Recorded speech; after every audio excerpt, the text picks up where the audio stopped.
Okay, and now for the fun part. First, I would like to introduce our moderator this evening for tonight's conversation.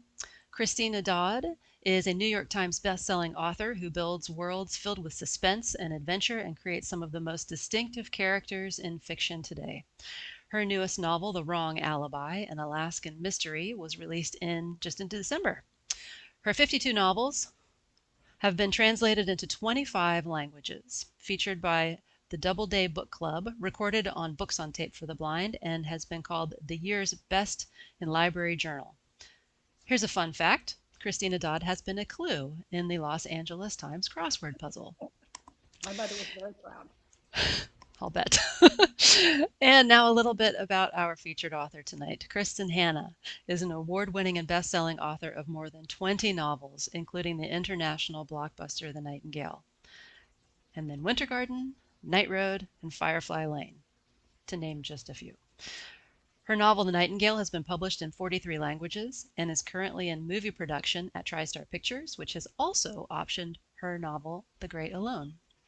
Kristin is a former lawyer turned writer who lives in the Pacific Northwest with her husband, and she's here tonight to present her brand new novel, The Four Winds. Please welcome Kristin Hanna and Christina Dodd. Yay. How you doing? Thank you very much, Claire. So, Kristin, we got together. You asked me to do this because we've been friends for so long, and we were talking about it earlier. We met in 1990 when you were 10 and I was 12. That's what I remember. We were at a writers' conference, and we were both up for different awards, and we both won. Isn't it? It's so amazing on so many levels. That we went to a writers' conference. We were both beginning writers, Yes. and I don't know how many books you had written. It was actually my second novel, but it was amazing. And our friend, our mutual friend Megan Chance Yes. and Susan Mallory were also up at the same time. And I have to say, it's just this remarkable thing that we're still here. I mean, of course, we're still friends, and it's been so great to have this group of friends to go through good times and bad times, because writing is up and down, motherhood's up and down, life is up and down. And, to have this group of girlfriends who share a passion for what they do, and then sort of have woven their lives together. I just feel incredibly lucky, and that means I get to like hit you up for doing this. And I appreciate it. I was delighted. The book is fabulous. I really enjoyed it. You're just I've been reading you for years, of course, and the writing just keeps getting better and better. And one of the things I wanted to ask you, because I have been around you when you are starting to decide on a book and a story. And I knew why you had gone to the Dust Bowl and to the immigration to California, because it's just such a huge and exciting story. But what made you decide on Elsa's story? What made you use her in particular as kind of the Well, symbol of it's everything? sort of a it's kind of a two-pronged thing. So the way this book started, and I know you have been through my dithering over an idea. I am incredibly poor at finally. She's nodding here, guys. At picking an idea, I go through a lot of them. I cycle through them, but I knew about 7 years ago, after I finished The Nightingale, the Nightingale sort of coincided with the rise of social media as well.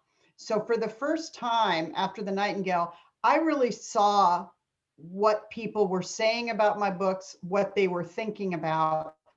And I saw that what they were saying mostly was how much it meant to them to have this historical novel with women at the center and telling stories that we should have known all along but didn't.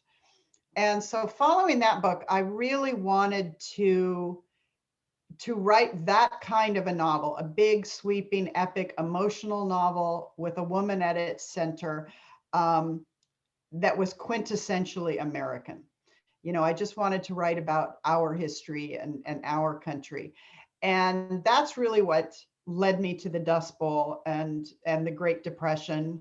And interestingly enough, so I do like a year of research coming up with the Dust Bowl and the Great Depression, which, by the way, your daughter helped me with, was an integral part of helping me, you know, research this area.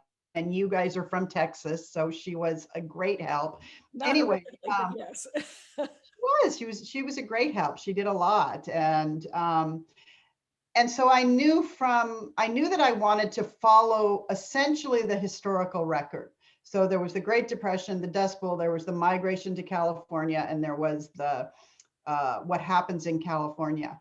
So the story was fairly set. So then I had to, you know, go in search of a character. And as you know, when we do this, we write what's called a synopsis, which means this is my idea, which I'm terrible at, but this is my idea. I give it to my editor. She says, okay, and I begin writing. So I did. I wrote the entire first draft for the first full year, and Elsa was not in it. Oh Yes, isn't that it shocks even me with as much as I edit. It wasn't until the beginning of the second year that, because it was Loreda's story, and Loreda and Rafe were sisters at this point. So for those of you who haven't read the novel, this is a large change. And the bottom line is that when Elsa walked on as sort of a bit player, you know how you're writing along and you need a character for this, so you create one, and you need a little backstory, so you do a paragraph about who she is. And something about her just seized me. And so then I spent about 3 or 4 months knowing that the book belonged to Elsa, but unwilling to throw a year's worth of work completely away. And you know, ultimately I did. And that is when I think the book started to feel like magic to me. Because in all of these years, 24 books, she's my favorite character. And I don't think I've ever said that before. That's so I loved her. I loved her journey. I loved that she was so ultimately warrior-like and heroic. right. And she was actually right from the beginning. She's living with very difficult circumstances, and she comes out fighting all the time, even though she's so unsure of herself, which I think makes everybody relate to her. Yeah, I mean, I think that's what drew me to her. I tend to write about women who are already strong. They're already educated. They're already at a certain place in their journey. Right. And Elsa's really one of the first characters I've ever written who just had low self-esteem and insecurity. Right. And I wanted to look really strongly at sort of how what we hear about ourselves early on can form who we are and inform our perception of ourselves, and how difficult it can be, you know, to break out of the sort of bonds of what you've been led to believe about yourself. Okay, you brought this up, which wasn't on my list for right now, but people who don't write don't generally understand how much editing is involved in writing, that it actually is the greater amount. Can you just say right now how many pages you threw away on that first draft?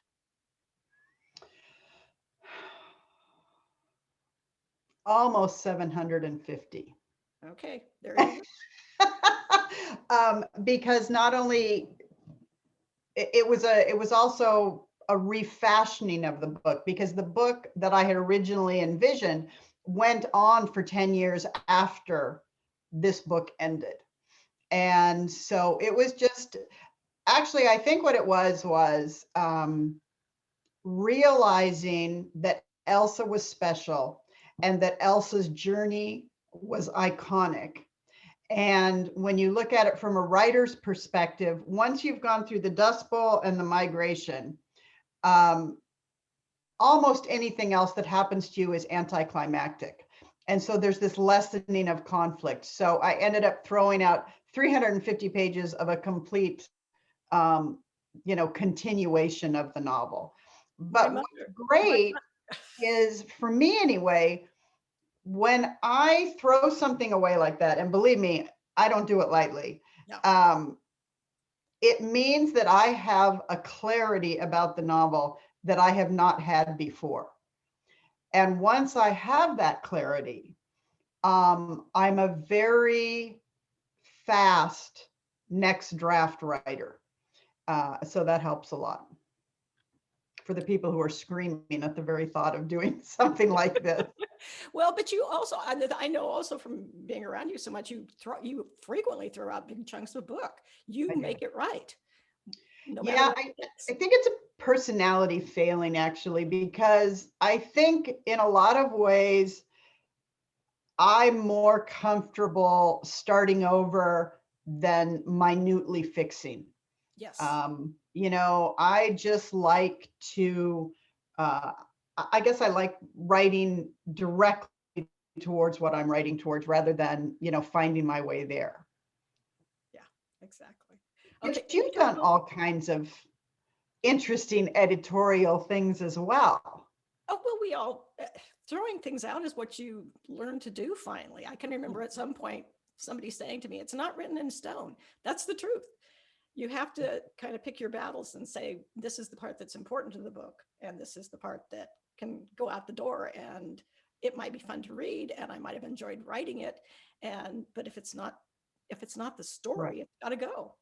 Well, and I think that's the kind of sensibility that is why we're still here. I mean, that's the kind of mindset that it takes, I think, to write a book a year, a book every 2 years, a book every 8 months, whatever it is, to just keep doing this and writing. You have to be able to know when you've made a misstep. Yes, and you have to be willing to fight for the good ones that not everybody agrees with. That's true. Editors are sometimes right, but they're not always right. You have to be willing to go to the mat. So, well, I find that they're often right about what's wrong. Oh yes. They're often wrong about how to fix it. Yes. So I usually prefer sort of diagnosticians, and then it's up to me to sit and talk with my girlfriends or drink wine or stare at the ocean and figure out how to say what I want to say in a better way. And if you respect your editor, which I do. almost always do, I listen very hard. I don't just Right. say I'm right. And yeah, usually they are. So there's that. So talk about your actual process of writing, because that's fascinating too. You're the only person I know who writes like you do. Really? Am I an oddity? Well, I write longhand. Yep. Yellow legal pads. There is that, with a certain pen, which I have like an Armageddon box over here. If anything should go wrong, I've got notebooks and pens to last for a lifetime. And that started because I used to be on a computer, like everybody. I started like you did, the old MS DOS, back in the day when it was so hard. But I started when it became apparent that I had the capacity and the passion to write longer hours than my body could take sitting at a computer. And this was pre-laptop. And so that's when I actually started the notebooking. And what I found was that the notebook takes away the seduction of the delete key. Because when I'm actually working on a computer, I look at it sentence by sentence, and if I don't like it, I delete it and go on. With the yellow legal pad, I don't edit myself. I just simply write. And there's something about that really sort of frees me. And then, I give that to my assistant, and she bravely enters that into the computer and hands it back to me. And then it's just a continuing process of, I think what I do that's different than most people is most authors, I think, when they've written a first draft that's taken them a while, or even if it hasn't, they're very seduced by what's on the page. And I am very seduced by what could be on the page. So I am constantly looking for how to tweak the story to change the story to better say what I have, as opposed to tweaking the words to better say the story that I've already chosen. Does that make sense? Yes, it does. Okay. Yeah, absolutely. It's a unwieldy and unpleasant process. It's coming up with some really good stuff, Kristin. I think you're doing okay. That's what I tell myself. It seems to be working, so quit complaining. Quit complaining. How many books have you written? I think it's 24. Okay, 24. All right. I actually was trying to think and I didn't remember. I lost track at some point, and I knew much more when I was writing once a year, but now that the books are taking me longer, I've kind of lost track of where I am. Your book, I mean, you said with Nightingale, you actually saw that people were really liking the women's story and as set against a historical background, but it seemed to me that that's what your thematic focus actually has always been in everything that I've read with you, except maybe your first book, is relationships, women's relationships specifically. Can you talk a little bit about that? What led you there? Yeah, I mean, that's the interesting thing. I hear a lot from people that what I'm doing is different, that these books since the Nightingale are different. And they sort of are and they aren't. I think you're right. I did not maybe realize it early enough on, but I have been writing about the challenges women face in our contemporary world for 20 years. Yes. And I think it's this combination of, sort of pushing myself and wanting to redefine myself, wanting to challenge myself, and also just plain getting older and realizing that I had spent a lot of time talking about female relationships and contemporary issues. And when it came to the Nightingale, that's when I started to feel like we needed a better historical record of women's accomplishments and women's achievements. And it's interesting to me to notice that it kind of coincides with the birth of my granddaughter. And I don't know if those two things are in any way related, but I think for whatever reason, my focus just moved outward. And I wanted to tell these stories that I was actually semi-offended that they hadn't already been told, already. And I liked this idea, and you can see with the Nightingale and the Great Alone and the Four Winds, that I want to place my women in landscapes and contexts that have been heretofore primarily male. Because I just think it's important to put us back there. Do I think I will stay here forever? I don't think so. I mean, Really? It doesn't seem like, it seems like I'll do this like I've done everything else for 6 or 7 years. And then maybe I'll write that, YA trilogy fantasy I've been looking at for years. Who knows?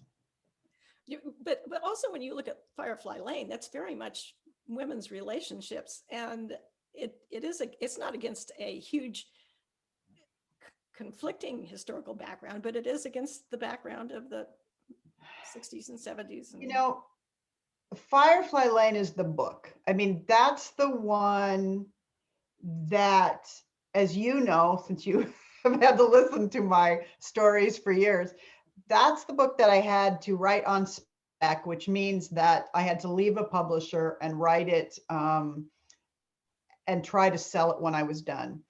And it was the book that redefined my goals for myself and showed me sort of what was possible for me in a way that I hadn't really expected.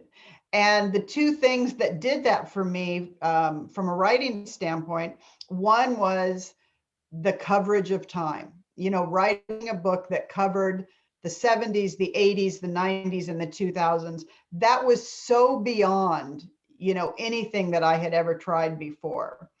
That it was a real challenge, both research wise and writing wise, you know, keeping a book going through all those decades.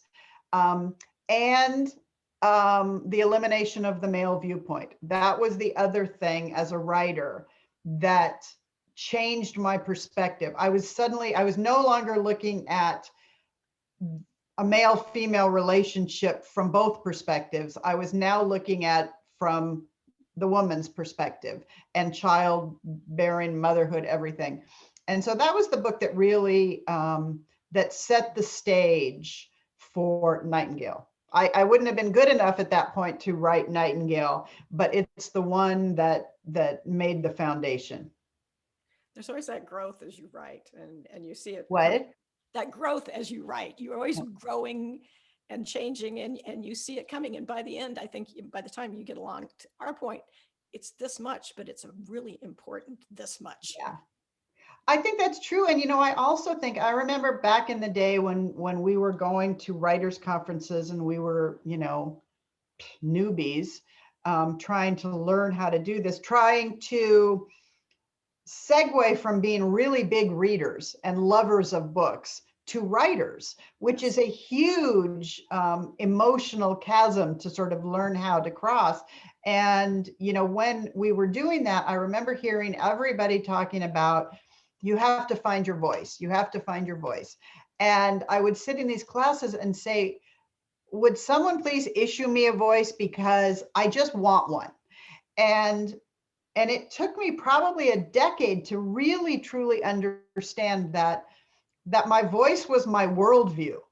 It's the movies I love. It's the books I love. It's the things I believe in. It's the places I've lived. It's everything I have to say as a wife, as a mother, as a friend, as a woman. And so it required me, as my worldview opened up, I saw how it changed my voice. Your voice is also, as in, they could hand me a manuscript that was unmarked and I would know it was you. I've known you for a lot of years. I know how you talk. I know what you sound like. It's yes, it's the things you say, but it's also how you say them. So I think there's a lot of that. And I think too, you know, I don't want to go back and read them, but I would venture to say that for both of us, it was there in book one. You know, there the underpinnings, the basics, the how we do this is there. It's just been a question year by year, book by book, of refining and understanding and getting better at the whole picture: storytelling, characterization, motivation, plot, you know, all of that. And that being willing to throw things away. Yes. And being willing, and you've done this a lot too, being willing to write things that genuinely scare you, that you are genuinely not sure you're going to be able to pull off A, or that B, if you do pull off, not certain anyone is going to want to read it, you know. And I think that's a huge part of the growth process. And it's also writing things that hurt. Yeah. You know, we all have those experiences and we put them on the page and it's painful. Mm-hmm. So it's our therapy. It is a therapy, but it's also a therapy for the readers. So you write about the monsters. You write about what frightens you. So I'm almost afraid to ask this. Do you know what the next book's going to be? I feel like I'm closing in on an idea. You know, to be honest, Christina, as you know, I haven't been as productive during the pandemic as I would like to be, which is an interesting thing for me, because writing has always been my safe place. It's always been, when the world is, you know, chaotic and unpleasant, I write. Through it all, I write. And so I turned in the Four Winds, the final version of the Four Winds, the week that lockdown started here in Seattle. And so I spent 3 or 4 months really telling myself, oh, I'll just, we'll work on flap copy, we'll work on a cover, kind of, going after shiny objects. And it took me about probably 5 or 6 months to get my act together enough to start another project. And I did. I started another synopsis. I researched, I wrote it, I sent it into my editor, I got it accepted, and then I decided I didn't like it. So I am now in search again, but I'm closing in. I thought you'd done like 3 ideas so far. Yeah, I did. I was trying to streamline the process. So I didn't look quite so bad. I should have told on you. I mean, my husband will say she can't pick a refrigerator either. So it's not surprising that she can't, I'm not a good decision maker for whatever reason. And I just keep telling myself as I reject ideas and press my friendships to the breaking point, when I pitch ideas to them, that as horrible as all of this is for me personally and for my friends, it's working. It's ultimately leading me towards the books that matter enough to me that I'm willing to sort of throw it all at the wall. A lot of the times you have to write a lot of words to figure out what you need to get rid of and what you want to write. And I can always see that. It's a fascinating process. It is. And we are so lucky. We are lucky. There's how many jobs keep people satisfied for 31 years? I know. And, you can do in your pajamas, which is great.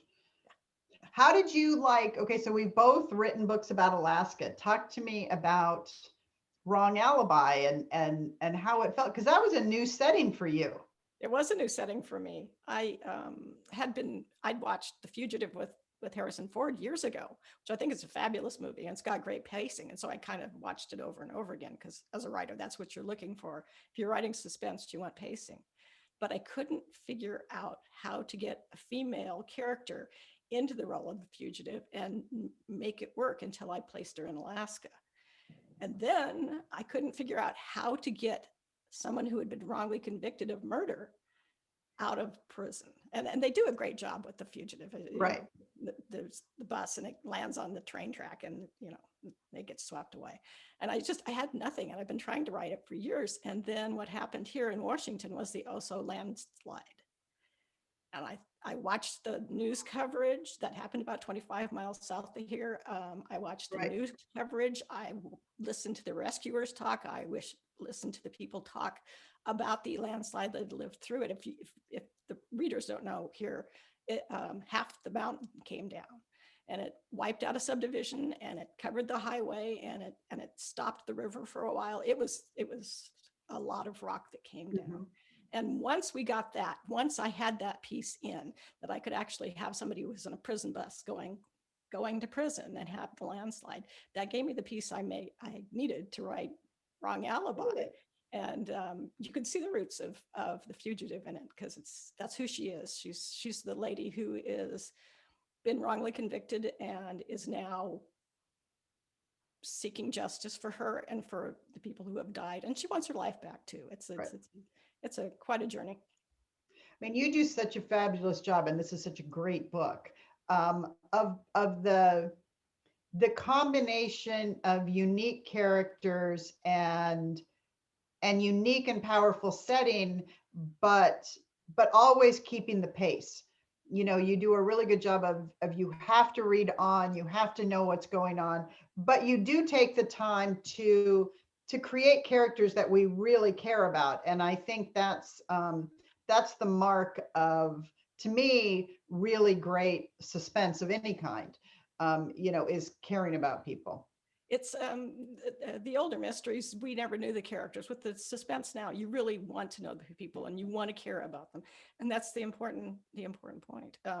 And it is the part that I adore doing. I love writing good characters. I think you're really good, especially too with, I don't want to say quirky, but unusual and damaged characters. Yes, image But definitely. Yeah. damaged characters who deal with it, who move on, who, Repair themselves. who repair. That's a good way. Yeah. That's, when you're talking about women, you really, it's up to you. Are you going to bring yourself out of it?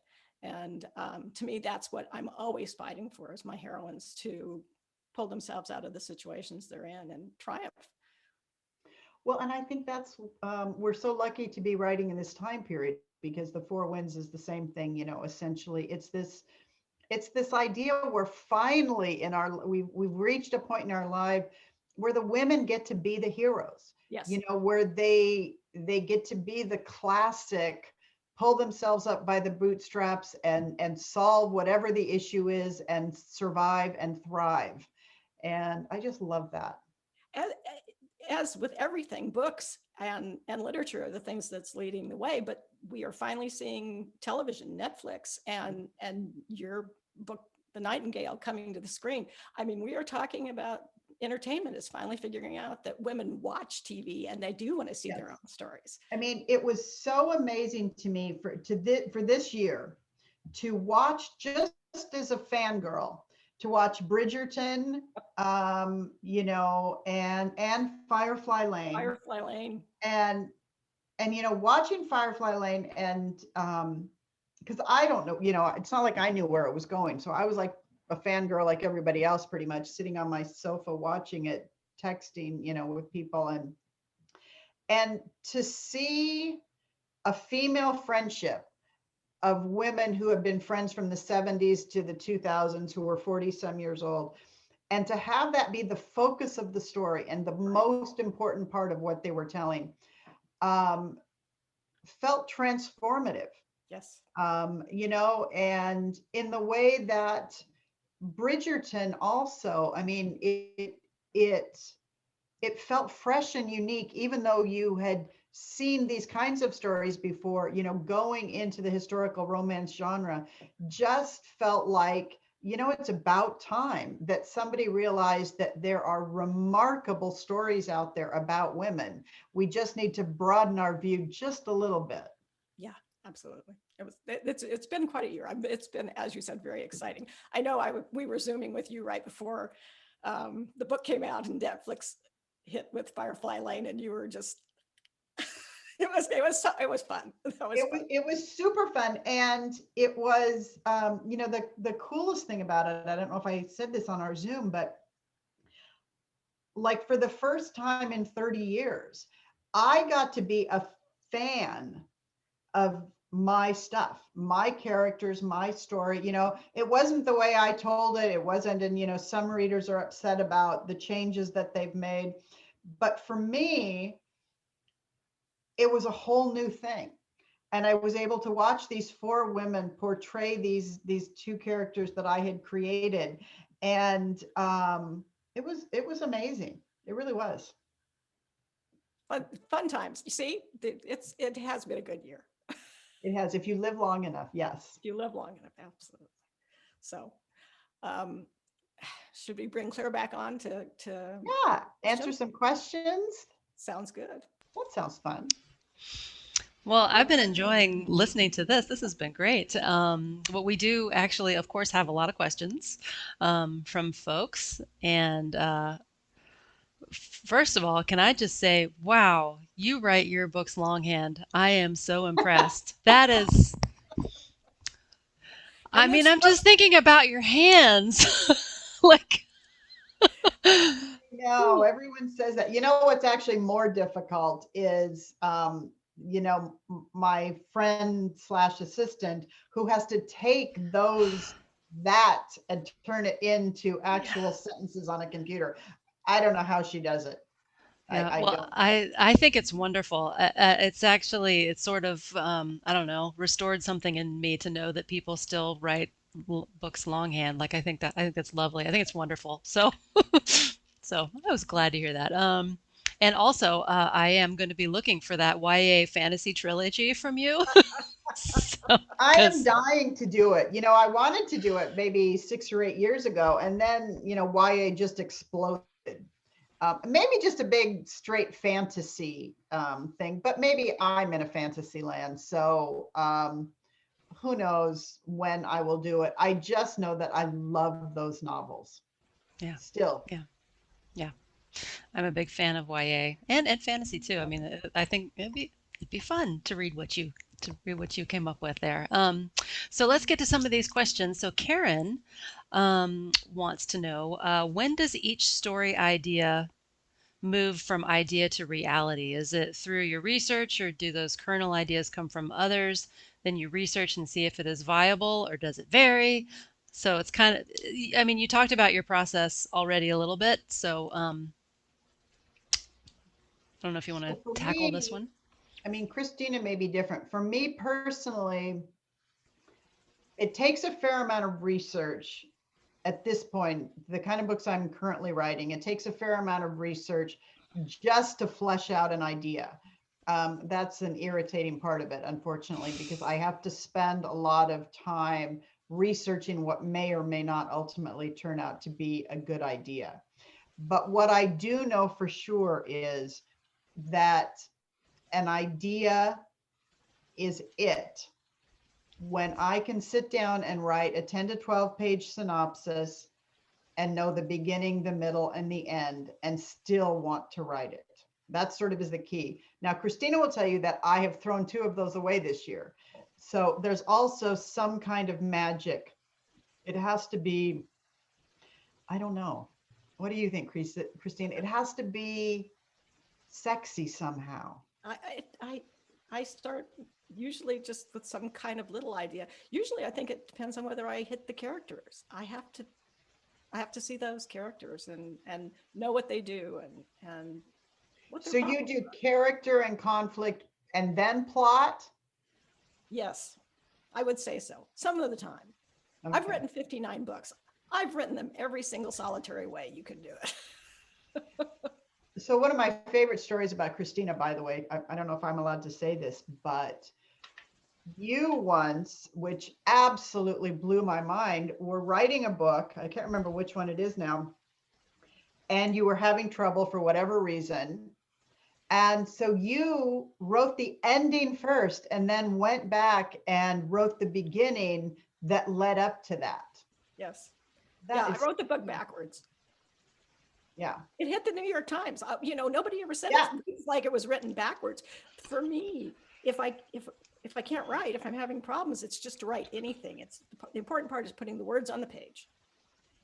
That's the thing. So if what that woman was actually, or man was actually asking about, that's the answer. Whatever, you just write. That's what we do. And sometimes you're right and sometimes you're wrong, but sometimes you just do whatever it takes to finish the book that's in your head.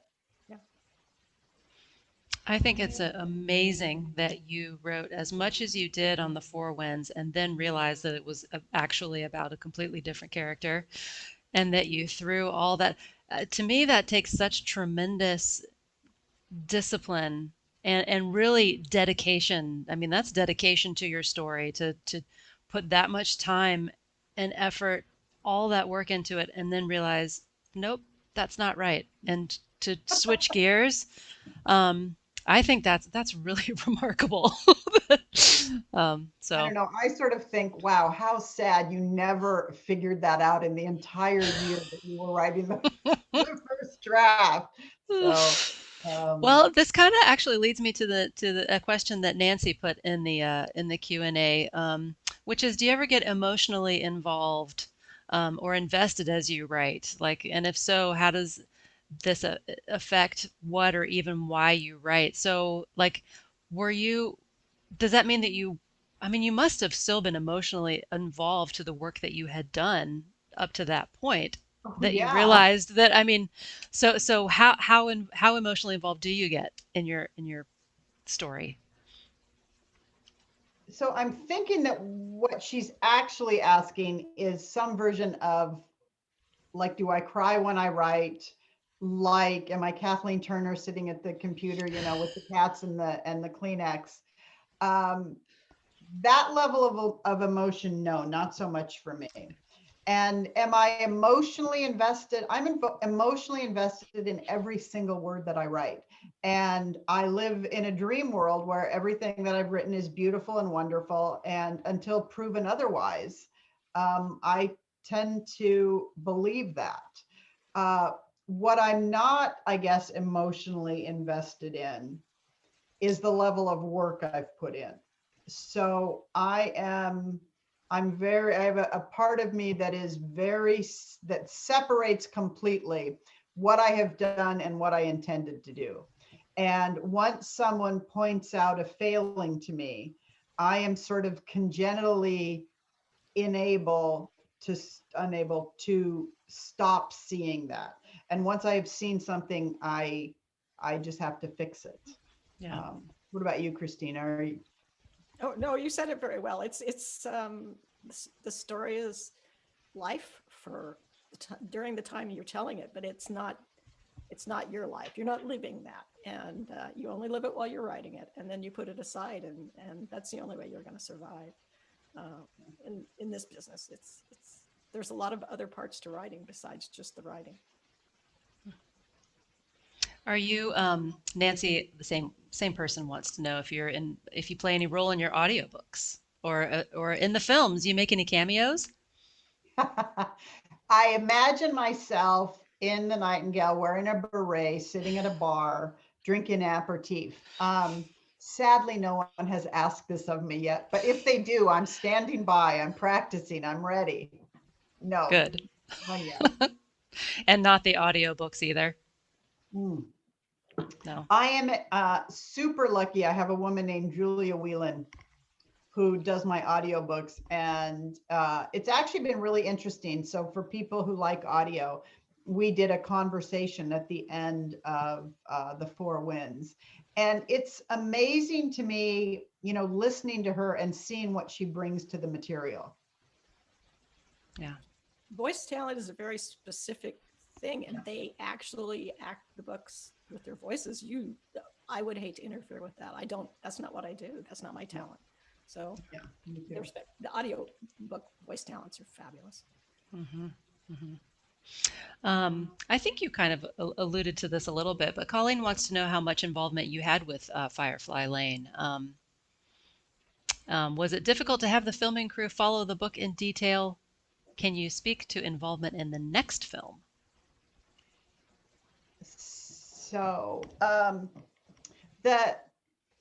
with Firefly Lane specifically, I think the most important thing that I did was I chose who to sell through to, and I was looking for a team that had a vision that I believed in. And then I give them the material, and they then made the series that made sense to them. And I thought that their casting was just amazing. I thought I really loved it as a viewer. As far as participation, I'm there for the wrap party. I'm there for the table read. I'm in contact with the cast and the crew, but it's really a different animal. Firefly Lane, the series is Firefly Lane, the series, and it's a little bit different. The thing that is interesting that had I known, I would have told people up front is that it's season 1, and they're hoping for 3 seasons to tell the story of Firefly Lane. So some people think that they told the whole book, and they did not. There's still quite a bit left to tell. So I have not heard that there's a season 2, but I'm certainly hopeful given where they left us. Well, actually, that kind of leads to a good question too about sequels, because we have a couple of people who want to know if there's going to be a follow-up story to The Four Winds. Big sigh. I hate to say yes, because that answer will follow me for the remainder of my natural life. However, that being said, as I said in answer to Christina's question, this novel was originally Loreda's, and I have an entire story arc for Loreda that I am very invested in. And if I can figure out a way to sort of bypass World War II, which is exactly where I left her off, I would very much like to write a sequel someday. I can guarantee people that it will not be next, because Loretta is a character that I'm very, very fond of, and I need to find the right story for her. Okay. Julia wants to know if you usually wait until a book is finished before you dive into your next book, or Not if do I'm you? lucky. No. Yeah, yeah. For years and years, you probably do this too, Christina. For years, I felt very protected from the publishing process, because by the time a book came out, I was 3/4 of the way through the next one. And we as authors tend to be really, really invested in the book we're writing and less connected to the book we're done with. And so for years, I mean, until basically the Nightingale, I did it that way, and I really like it. I find it a little more difficult now to write following publication. Have you ever had to really rush to make a deadline, or are you the kind of writer who's like ready well before? No, Uh, yeah. well, to be truthful, I have always been the kind of writer who finished 3 or 4 months before my deadline. Wow. Until recently. I'm not so, I'm not as dedicated as, I don't know, maybe it's not my fault, but it's very uncomfortable for me to miss a deadline. And I'm sure that, I know I did with The Great Alone. But I try not to. It's very uncomfortable. I'm a rule follower. How about you, Christina? You always are you dead if you miss your deadline? Yes, you are. That's how the publisher decides what your month is and what they're going to do to publicize your book. And it's very important to hit that deadline. So I agree. I've certainly missed deadlines, but it's not fun. And I don't like explaining. It's not fun. And Christina's right. There's this perception out there that we writers miss them all the time and it's no big deal and they just roll with the punches.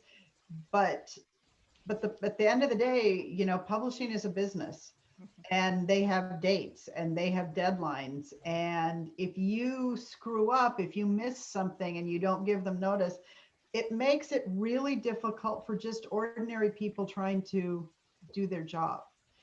Now, that being said, you can't turn in a book that you're not comfortable with. So it's this constant, I think, sort of struggle. The struggle, Christina, in my opinion, is to write as effectively and as obsessively a year before your deadline as you do 3 months before your deadline. I'll try and remember that. Something I'm always intrigued by is, are both of you just always so certain when you're done, when you have written the last sentence and that's it? You are? Yes, I, ma'am. No, oh, wow. there was never a doubt. Really? Do you Yes. see that last sentence, that last scene coming from the beginning? I usually see it by the middle of the book and know where I'm going. Yes. And I frequently do write the last chapter, which is not the same as writing like the last third of the book, which I did with that one book. But yeah, I know I planned that one pretty hard. They always say you sell this book on your first sentence and you sell the next book on your last sentence. So you better get it right. Does that sensibility cross genres? Like, is it true no matter what kind of book you're writing, or is it particularly true with suspense? No, I'm pretty much, yeah, no, I think it's always been that way. Like I said, 59 books, sure, I probably have some where I've totally I missed the point, but usually I'm done. When I'm done, I'm done. But I frequently write out of order. That also is the other part of it. That's the other bit of that. Oh my God, my head would blow off my body. Can I say that? I mean, I write out of order all the time, but it's accidentally. I mean, to do it on purpose, I can't even imagine. I No, can't imagine. I no, that's definitely the way to go. If I'm inspired, if I see a scene in my mind and I actually know exactly how it's going to fall Right. out, I'm better off writing it while I'm fresh. Well, I can see That's it true. right that moment, and then I can write the segues into the scene. True. By the time I've seen that in my head and decided not to write it, when I get there, I can't remember what it was I saw that I wanted to write so much. So Okay. I want to say something here. Kristin and I are both very successful writers. Now, pay attention when you have a professor or somebody who's telling you that they know how to write. Say, no, you don't. We all write differently. I have so many very, very successful writing friends, and they all write differently. I remember I got a quote from Kristin one time as I was talking about synopses, and I said, what do you do with the synopsis? And she said, well, I write it and then I throw it away. yeah. And she wasn't talking about the book she didn't write. She was just talking about, she wrote the I synopsis. don't look at it again. It's in my head. Yeah. And there's usually at some point during the writing process where I'm lost, and I'll go back to my synopsis and I'll realize that I wrote exactly what I said I was going to write, a year ago, and I sort of reboot and move on, but I don't look at it while I'm writing. No.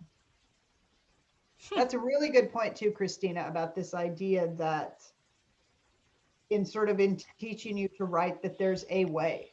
No, there's not. Because really the bottom line is you do whatever it is you have to do with your life and your constraints and your talent to get to the end, because that's what separates, I guess, the long-term writers from the short-term writers, is you learn to finish books, whether they're messed up or whether they need work or flawless, whatever it is, you just don't stop.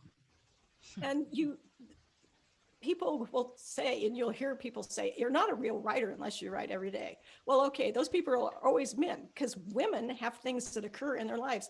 Their kids get sick, their parents get old, they have things they have to do with their lives.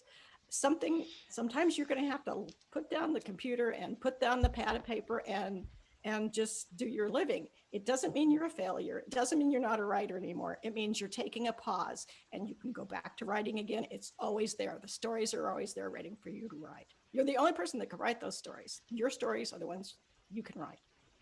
And it's interesting when you go back to like our earlier stories, Christina and mine, about the early days when we were, contest entrants and early novelists.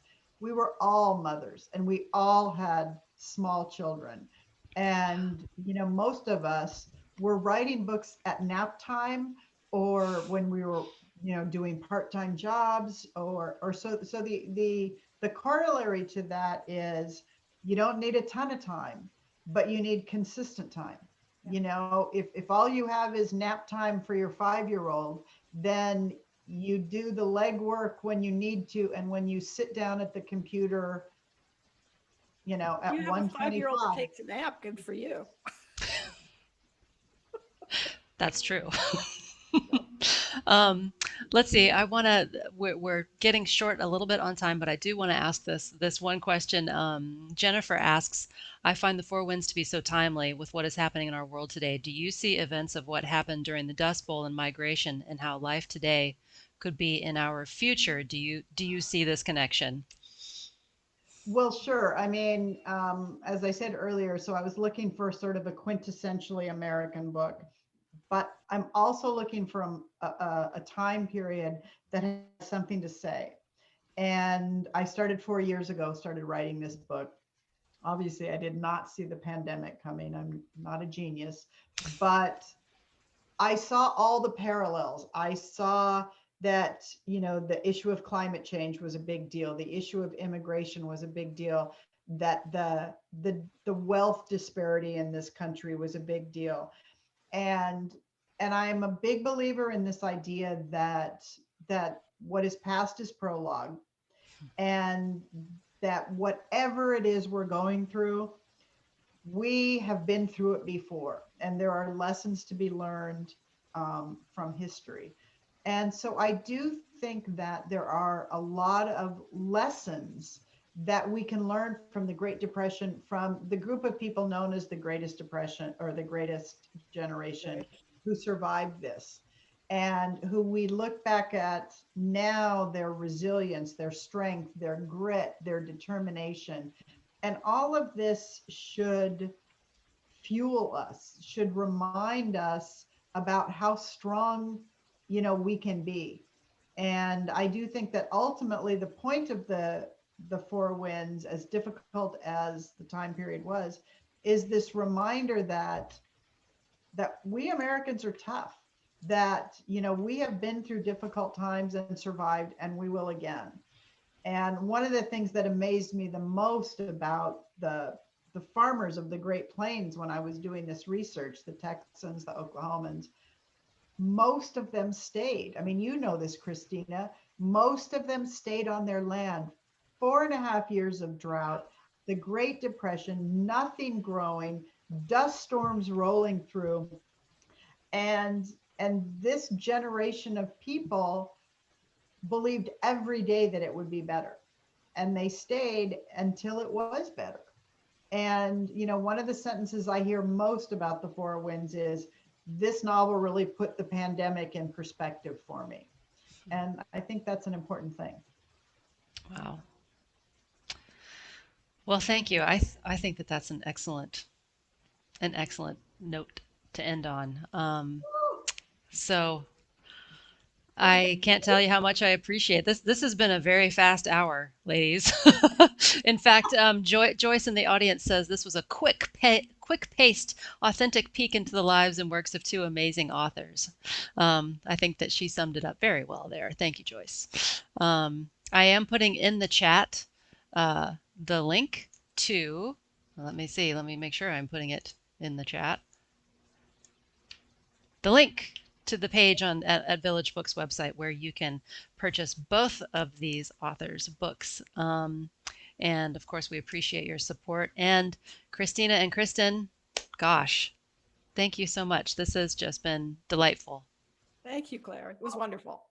This has been really fun. Thank you. It has been Thank fun. you for giving Christina and I a reason to get together and hang out and talk about stuff.